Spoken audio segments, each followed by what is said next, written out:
Making the final veterinary appointment for a dog is one of the heaviest responsibilities an owner will ever face. Behind that decision is a paralyzing, universal fear, the belief that the dog is terrified, feels abandoned, and somehow knows their life is ending. We arrive at this fear through a cognitive process called anthropomorphism, projecting our own existential dread onto our pets. Because we understand the finality of the moment, we assume the dog carries that exact same heavy burden. To understand a dog's actual experience, we have to look past human psychology and focus strictly on canine biology. Examining the empirical data of their final moments allows us to move beyond our own assumptions and see what is actually happening from the dog's perspective. The clinical environment of a veterinary room is sterile and unfamiliar. However, canine cognitive structures are built differently than our own, particularly regarding how they process the concept of a lost future. Their brains operate in the immediate present, processing only what is happening in the moment rather than a projected timeline of what is to come. This chart compares physiological stress responses. While human trauma shows spiking stress hormones, the measured baseline for dogs during euthanasia remains remarkably low. Even in an unfamiliar clinic, their bodies don't register chemical signatures of panic. The markers for physiological terror simply aren't there.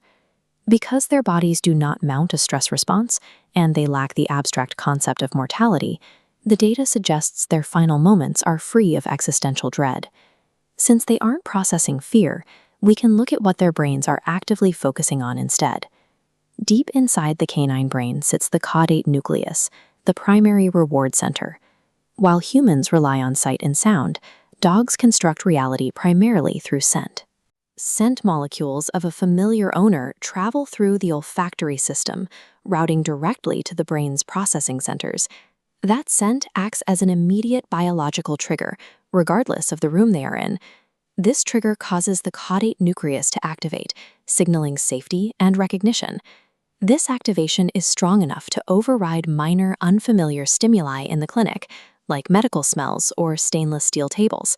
Biology dictates that a dog's reality in that room is defined by the neurological activation triggered by the presence of their owner. This brings us to the final seconds of a dog's consciousness. We have two concurrent biological states: low physical stress hormones and the active engagement of the brain's reward center. They are not feeling pain or fear. Instead, their brain is focused on the signal that occurs when they recognize the person they trust most. For owners who carry guilt about that final day, the data shows that your physical presence is the exact mechanism that ensures the dog remains in this calm state. Staying with them isn't just a difficult duty, it is the biological factor that replaces potential confusion with the comfort of a familiar